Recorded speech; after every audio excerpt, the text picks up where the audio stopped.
Undertaker last year, and Triple H the year before that. Am I to assume he's not the man that they thought he Well, would be? it's rolling around to that, isn't it? It sounds like, WWE, you think they aren't listening. Maybe they are. Maybe this was what Maybe they they had listen in to our mind. podcast too much. Maybe they thought they got to this point and it just wasn't there. This is what's going to happen. But, it's sad in a way because this could have been anyone. I would feel bad for anyone in that position. This could have been Seth Rollins in Roman's shoes, and I would have felt bad for him. It's just the problem is now, this is bad for business because you're giving all this fans, in a sense, are giving all this power to Brock Lesnar, a guy who can hold the company up for whatever wage he demands, unfairly, massive amount of difference between his wage and some of the other people in the back. It's incredible, and he can just appear when he wants to appear, and he can fight in the UFC if he wants to. He can get caught on doping charges if he wants to. Doesn't matter, And you're giving all that power to that guy when Roman, he was controllable. He could be told to drop the title to another guy, and that wouldn't look too bad. It would actually look quite good, him losing to someone else and then making a heel look good. But we have Brock, who it's not. He's not someone you can wrestle easily. This match, for instance, it was never going to be a 5-star match. I compare this to two guys trying to chop down a tree with a sledgehammer. It's just not going to look great. Yeah, look, I'll say this much. I'm sitting here as we do this podcast. I'm actually wearing a Brock Lesnar T-shirt, so I don't know what that says about me. But it's Jimbo's fault. He's put it in the head. But maybe I'll wear a Roman one next year for WrestleMania when I go. Maybe we'll do a charity affair for it or something, or where I have to wear it. But who knows? But anyway, listen. The thing is with Brock, I don't think people will go, "Oh, Brock Lesnar's this and he's that." I don't think Brock Lesnar really cares too much if he's got the belt or not. I just think he wants to get paid and he wants to do big matches. He doesn't want to do Raw, but at the same time, can I blame the guy for wanting that if he can get it? And I think it's WWE's fault. I think it's bad management, if I'm honest. And now we're told as well, after Dana White said, well, actually, he's actually signed a multi-fight deal with UFC. So basically what this boils down to, in 2016, when he took the fight with Mark Hunt, he'd already signed a multi-fight deal. So WWE already knew that. Now, what happened was Brock retired, so he didn't have to go into the testing pool for the drugs. So he's taken himself out of that, but he's still got a contract. So he's already got a contract with UFC, and WWE's okay with that. So now what I'm imagining now, Matt, is obviously WWE did do the smart thing, and they or not the smart thing. I don't know now if it would have been a better idea to just say he's actually sticking around, so it would have made a bit of a 50-50 match and fans just didn't crap all over it. I don't know what way you look at it, but obviously they've done that discreetly. There is a deal in place, and now it seems Brock Lesnar is the Universal Champion and possibly is going to do a UFC fight as well. And can you blame the guy for getting all that handed to him, being that in demand? No.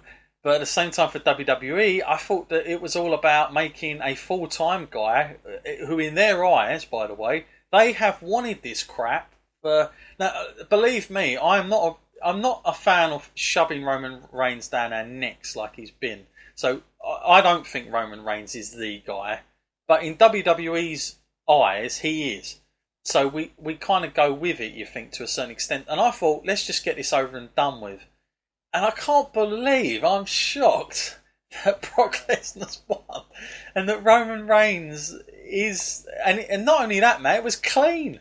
It's not even like Paul Heyman's even cheated for the guy. Brock Lesnar opened him up, but F5, bang, done.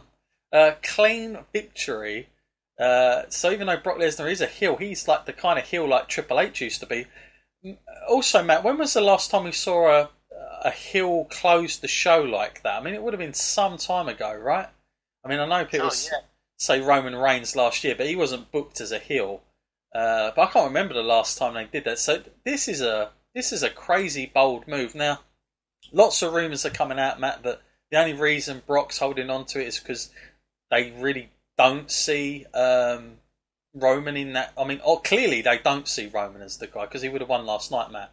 I think we can both probably agree with each other on that, Matt, that Roman is not WWE's. He's not John Cena now because he's not. He would have won last night, right? But then, do we not find this a problem now? Do we not think we've seen Brock fight all of the top guys and they couldn't get it done? So it almost makes it now unbelievable that anyone could beat him. Well, you know, we know Bobby Lashley's been signed and there's a lot of rumours about him, but I don't know what I feel about that. But I think, and this is just now, this is a bold statement, but there's a lot of rumours going around that Vince's reaction to something last night got him thinking about something else. And I know that Heyman made the comment as well, and I got a feeling that we're going to see Brock there next year, Matt. Now, I don't know if he'll be champion or not, or if they'll go that route with it, but I see a match between Brock Lesnar and Daniel Bryan. I really do. I think that's one of the ways they could go, and the reaction will be exactly what it needs to be. It'll be correct, but I think there's money in that. I know Heyman keeps mentioning it, and I just wonder if that's what they're leading. I mean, it is obviously Brock has still got to give all that over to somebody. Just depends who it is. I mean, we've seen him. He's beat AJ Styles. I mean, another champion. I'm just shocked that it's not Roman Reigns and we're not seeing it. I was fully prepared for this review to be talking about Roman Reigns. I was kind of okay about it because I knew this was going to be happening. I knew the match was going to be happening for a whole year. Very odd, very odd. I mean, shocking. I know it's good to have a few shocks, but it's almost like I've sat there for the last 3 years putting up with all this crap from Roman Reigns, shoving him down my throat for this. But it's just weird, and I'm a Brock Lesnar fan, but it just doesn't. Even that just doesn't make sense to me. It just does not make sense. Well, we're not just talking about some rub. We're talking about not a guy like Triple H who's beating everyone and beating him means something. We're talking about a guy that hasn't lost since SummerSlam 2016. Come on. Is that what it is? Yeah. Oh, that's what Michael Cole said on the night. Right. He said, so that is a crazy amount of momentum you can take. Yeah, you're right. Survivor Series, in fact. Survivor Series against Goldberg. Goldberg was winning. But before that even, his win streak was crazy. I mean, that's just one in the middle that was a bit of a fluke anyway. I mean, I don't know if I can. But that is crazy. And the Undertaker streak, John Cena dominated the guy. Dean Ambrose, so many guys. Joe, Braun. Flipping hell. Unbelievable. And Roman, I just saw these two guys. Maybe Roman is at number 2 on most protected. Maybe Brock is the most protected. After you hear that, but man, what a crazy outcome. A lot of people saying rematch next year. Man, I don't know if I want to see it. No, I wanted to see this one. I wanted to see this rematch because I thought the last match was actually really good between them.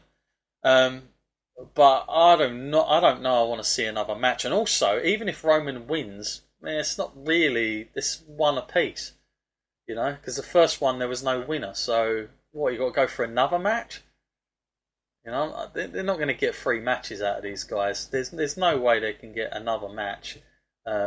So they have to go with somebody new now, Matt. And it's not exactly going to be Braun Strowman either, is it? At this rate. No, not at all. I mean, he's been beaten. Was it twice now by Brock? Yeah. Well, that says I don't think he is ready for the top. I don't think Braun's ready to carry himself like a champion. I mean, he's come a long, long way, and there's no doubt about that. But if he's going to have a starting point, I would start him off at least in the Intercontinental era. Yeah.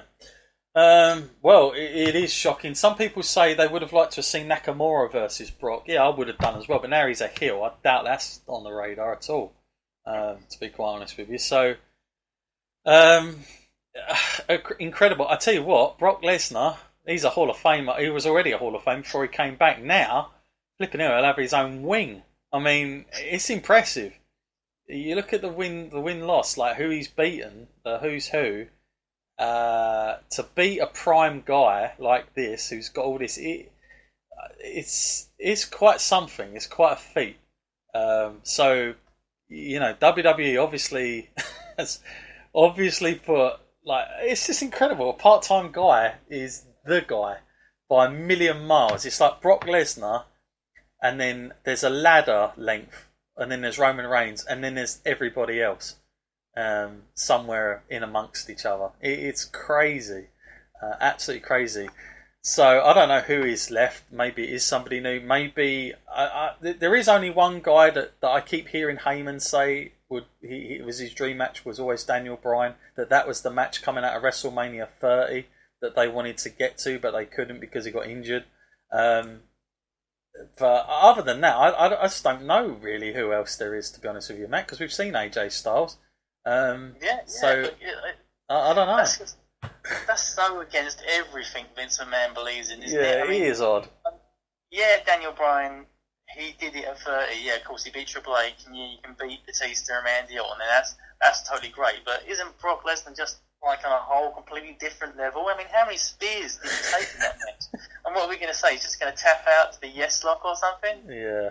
Well, I mean, I'm not even saying Daniel Bryan is the guy to beat him. I'm just looking at the next big match because who's left? I mean, John Cena's been done a dozen times, so and Undertaker's been a dozen times. So I don't know. I don't see anybody on the radar coming through. Incredible how it's like stumped us like this time. Yeah, it really has. It really has. But for Brock Lesnar, this is great news for him. God knows what deal he signed. Must have been pretty decent, obviously. And the possibilities of him getting a UFC fight down the line as well. I mean, wow.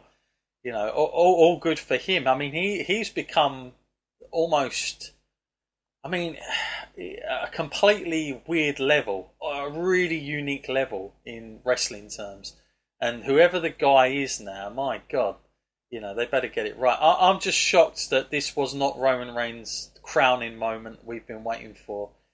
I don't know what it says to him now in terms of where he is. Last year he come out and he cut that promo where for about 12 minutes he was getting booed and he said, "This is my yard now." And I thought, yeah, he can go that way. And I thought, yeah, he's going to get a little bit cocky with it.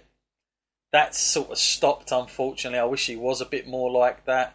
But yeah, to come into this and not win it, shocking. And to lose clean, even more shocking for me. So this really stunned me to the point where I'm as we talk about this, I'm still in quite a lot of shock, really, Matt. I mean, I won't say it's as big a shock as the streak, because that really did get me. But this is second to that, I would say, watching something, because I really thought I knew, and I didn't see no other way around this. But for them to have done it, even if Brock had signed a contract, I still thought Roman was winning, Matt. I didn't really thought it mattered whether Brock signs or not, because Brock's stock is so up there anyway. It wouldn't have hurt him to have lost this, but I thought this was a Roman victory. Anything more to add for you, Matt? I mean, what do you give the match, Matt? I mean, we've got to go back to the match now. Obviously, there was the moment where he completely... Apparently, that was a legit cut as well. There's been some photos going around. Apparently, he was willing to take it, a bit like Randy Orton did a few years back. But quite the scene, all blood and all the rest of it. That's what I thought. Like, man, they are making this guy, the guy who's going to, like a bloody mess, end this. But, he doesn't, so... Do we even know if that was pre-arranged? Because I wouldn't be surprised with that kind of reaction they were getting. They just agreed that on the spot. Yeah, I don't know. All I'd been told was that Roman had pretty much said it was an okay thing to do. The way that crowd was going, I kind of called it before it happened. I was like, there needs to be some blood in this to get people to get into it. Yeah, but even then, people didn't seem that bothered either. Though that was the weird thing. No. Wasn't like the Randy moment. So, Matt, what do you give this as a rating after all that we've spoken about? I mean, I guess you've got to try and analyse it without thinking about what the logical outcome should be, and just look at the match. But I mean, any other night, I think if fans were a bit like the AJ match, if fans were into it, this would have been, for me, at best a 3.5. But I'm only giving this a 3. because I felt the fans crapped over it. But